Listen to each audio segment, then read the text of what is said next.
Hello everyone, it's Peter here, Piotr Fissner. How are you doing, guys? So, in today's episode, we get part 2 of the JVC, the valve amp. And we are working with this module, and for those who don't know, there is a part 1, and I've shown that there was a standby issue. There was no standby voltage in that one, so we fixed that, and now the standby voltage is back. But it's blowing me fuses, so I'm using, for those who don't know, there is something called fuse wire, and that fuse wire, you don't have to replace always fuses and have a bunch of faulty fuses. Yes, when you're testing, you can use the same original fuse, and just when you are sure that it is working, then replace it with a original one. But you can solder that wire to have a temp solution. Yes, I'm buying 5, 15 and 30 amps. Yes, so that's worth knowing that there is something on the market. I bought it on eBay. You should be able to buy it elsewhere as well, but I don't know. And when I get something like less than an amp, I'm using multi-core, like a wire, copper wire, and this is thinner than one single core is thinner than this one. Yes. So then I'm using that one, and that's break really easily. So when I get something which is blowing too much, and I can't really, I've done everything what I thought, and I can't do it, then I'm using that one.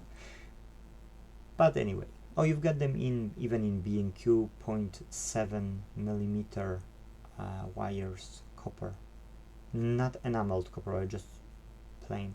So I'll switch to the screen again. Okay, that's video, that's not the one.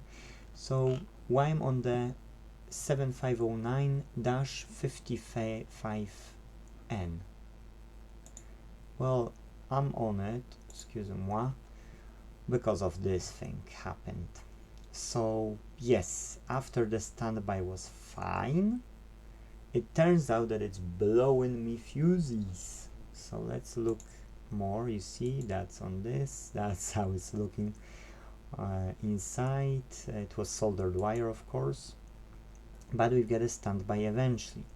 And how I found it is because this board here, yes, was giving us a headache. So that's the board, and the component which I showed you here, it's this one, this component.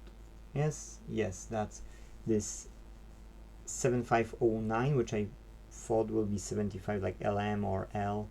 7509 will be 9-volt regulator, but it turns out to be a MOSFET. And this, when I test,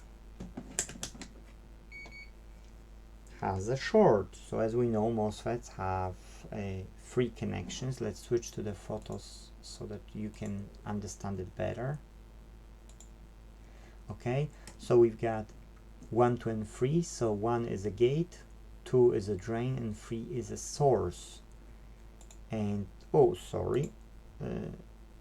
and so that we shouldn't have shorts as we have, hold on a second,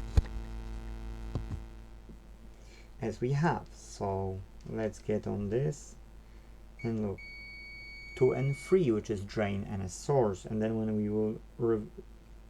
we will swap the sides as well.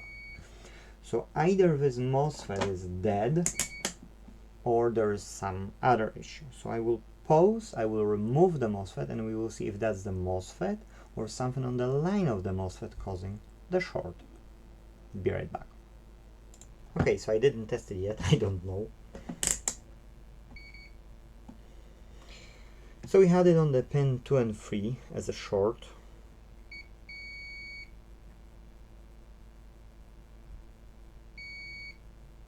There is a hope, but in that case, now from what I see, preamp is only valve and the rest is digital.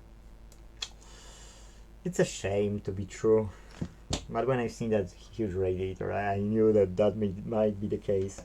Okay, so we've got a chip faulty, we've got a MOSFET faulty. So now the next thing I need to do is I need to assemble everything and test if that will blow me fuses again or not. If it won't blow me fuses, I'm only ordering this, yes, and when it will come, I can then assemble everything, test it, see if the audio amp is still working or maybe dead, who knows, you know, like you never know, and checking it out. The last thing what we need to do before assembling is to test on the same pins where was this MOSFET if there's a short or not, because if the short is still exists on that line, then that means more components can be burned rather than just what we have seen, and not only the MOSFET will be to order. Okay, so we had pin number 1 on my left side, which was right. Okay, good, growing. Capacitors are charging, and the other way around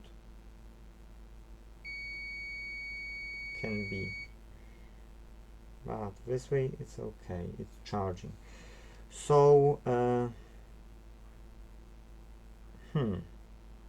it will be okay because we are on the second side, but I need to double check how it's going because there's a Zener diode. Yeah, this side is okay.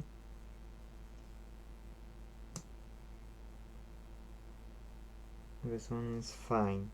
So in that case should be okay. I'll double check for anything else because I don't like that it beeped. I need to see where it's going and check, and I'll let you know probably in the final video when we will be assembling it.